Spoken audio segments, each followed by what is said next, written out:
Want Bryson's rotational power move? GolfSwings.ai shows you exactly how he does it. Today, you're going to find out all the optimal ranges of the spine, that is the belt buckle to the sternum in terms of spine angle from front on, all the optimal ranges throughout stages 0 through to stage 7. I'm going to use the great Bryson DeChambeau to highlight it. Now, you can elaborate on this a bit, James. Yeah, so GolfSwings.ai picks up the optimal range that you should be in for each of your movements, starting from setup, takeaway, all the way through the finish. You can see here as you keep talking. Yeah, so it starts with setup, moves through to takeaway, through to halfway back, top of the swing, halfway down, impact, follow through, and of course finish.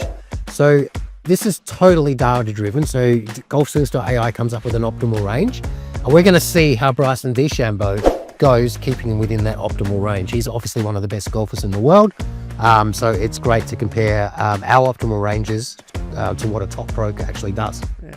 So we'll jump straight into it. So here we go. Stage 0, which is setup, okay? Optimal range, and you can see it here on the screen down the bottom. It is 2 degrees in the negative through to 11 degrees in the negative. That is your zone or your optimal range. Has Bryson hit it? Has he? Bryson is in the optimal range. We also have the top pro that is in the, so for Ernie Els is probably the best we've ever measured for that Angle, yeah. Yeah. And then also what's interesting about those optimal ranges is you start to see a player's trend. Now you'll see through this video, if you've looked at Bryson's swing, he stacks his weight a little bit on the lead side and gets across to the lead side a lot earlier than some players. So he's already got a hint of that here. He's only got 4 degrees of spine angle at address. He's in the optimal range, but he's in the low end, okay? A lot of players set up with a lot more tilt than that. Yeah. So he's already stacked the weight a little bit. So let's say he's got a takeaway. See what happens. Where are we? Takeaway. Not expecting a big change here, are we? Not a massive change. It should really never change that much, of course, for an elite player, because they're not moving their head around, they're not moving their tailbone or their hips around that much. But there is a change here, right? Yeah. He's down to only, well, 1.5 degrees. Yeah, interesting. And outside of the optimal range, our range here is from 2 to 11. It hasn't really changed. The zone's still the same, but he's actually started the movement down. And when you look at his swing here, you can see how he starts to stack the weight a little bit more on the left side. And is that the wonderful Billy Horschel? That is Billy Horschel.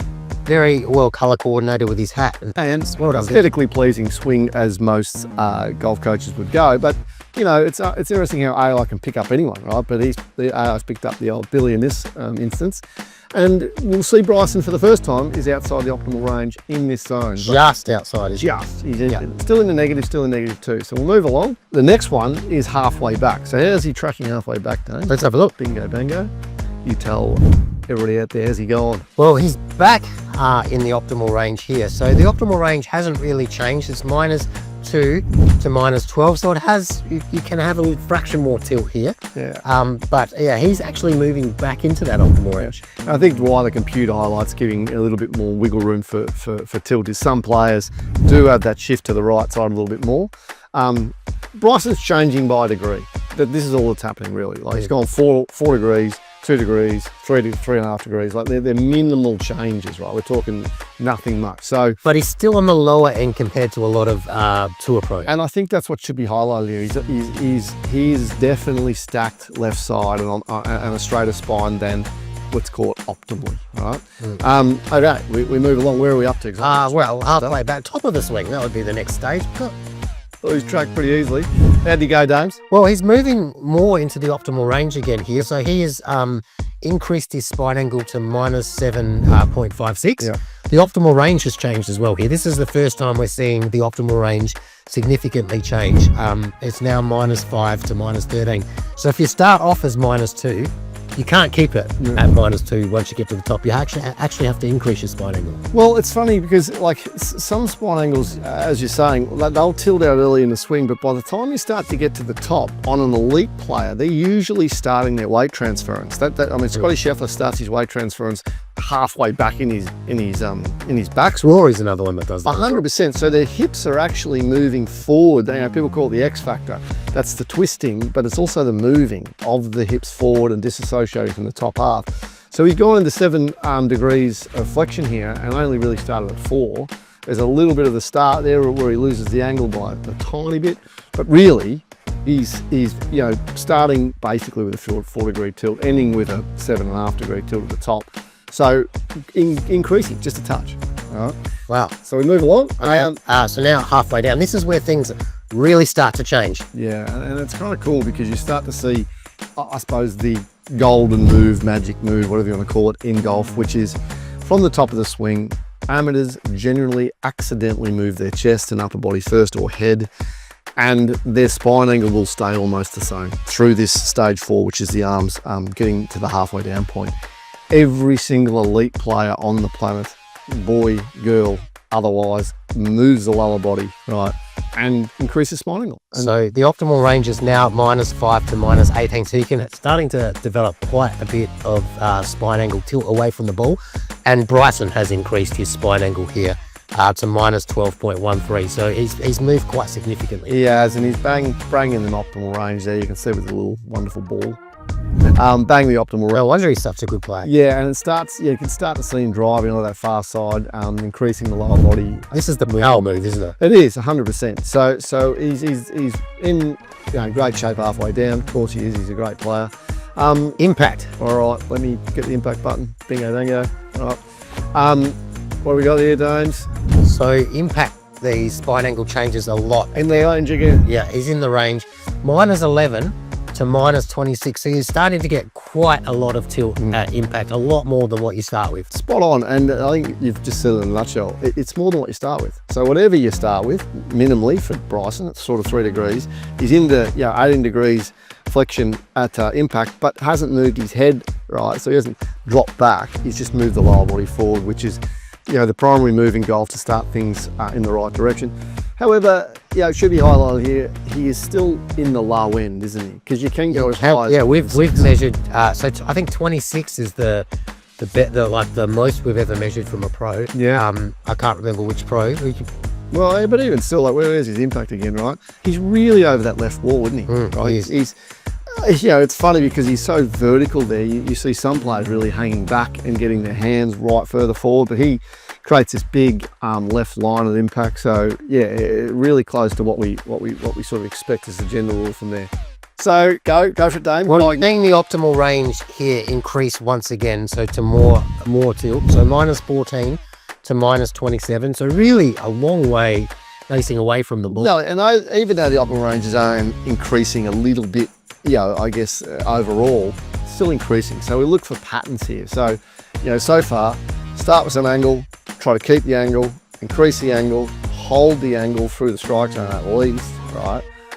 Bryson's in it. He's in it there. He's still at the lower end of it, though, isn't he? He's not creating a huge amount of spine angle. So I think it can be said right away that his style for an iron of swing here, and that should be mentioned as well, this is iron, 6-iron swinging, is really a bit stacked, a bit vertical, and that's how he swings the club. That's his style. So what sort of ball flight would you expect someone that has a lot of spine tilt in that phase, or compared to someone that doesn't have as much? Yeah, traditionally it's quite straightforward. If you've got more spine angle, usually it's a bit higher ball flight. If you've got less spine angle, usually a bit lower. That has got to do with where you position your hands clearly, because if you're a forward presser, you can still get the ball low. If you're a scooper and you're leaning back, well, then you're in real trouble. You get the ball quite high as well. So yeah, but traditionally that's the outcome. But again, he's in the optimal low end, yes. So we can't really help Bryson at the moment. He's in the optimal all the way. Yeah, and maybe even it'd be funny coaching him and just say, look at takeaway, watch you don't, straighten up a little bit. And Bryson, if you're watching this and you're looking for a coach, just be mindful. Maybe look at the next stage, because I don't know if he's in the optimal range for I'd like to finish, righto, so what do we see in finish?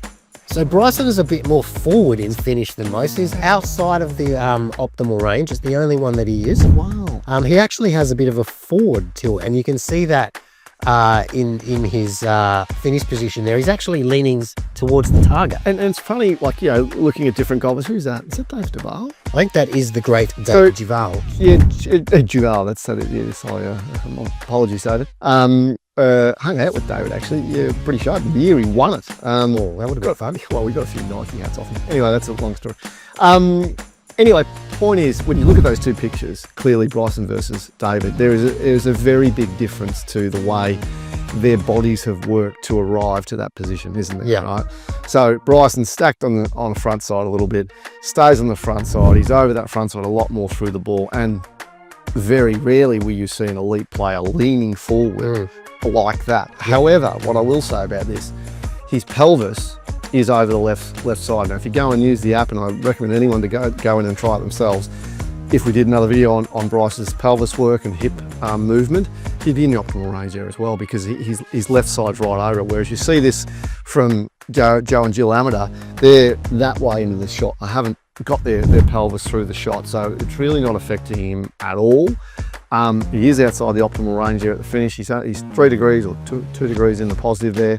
Supposed to be a little bit of a backward tilt by that point. But really, with the style of swing, and you've got to take this into consideration, he's a frontside player, and so therefore you expect to see him be on the minimal side even at that point.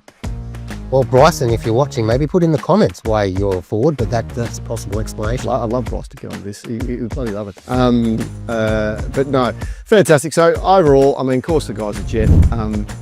He's one of a kind, clearly, but he isn't so much one of a kind. Well, that's right. Like he's the mad scientist. He does everything differently. But then when you actually put him and you swing on GolfSwings.ai, yeah, his swing actually rates really highly. There's a lot of things that he is doing incredibly well. And optimally, in terms of a range, he's in almost all of them, right? For everything, right? So this is the funny thing about when you look at swings that are per se different and visually different, when it's body movement you're looking at, not the whirly thing, which is the club.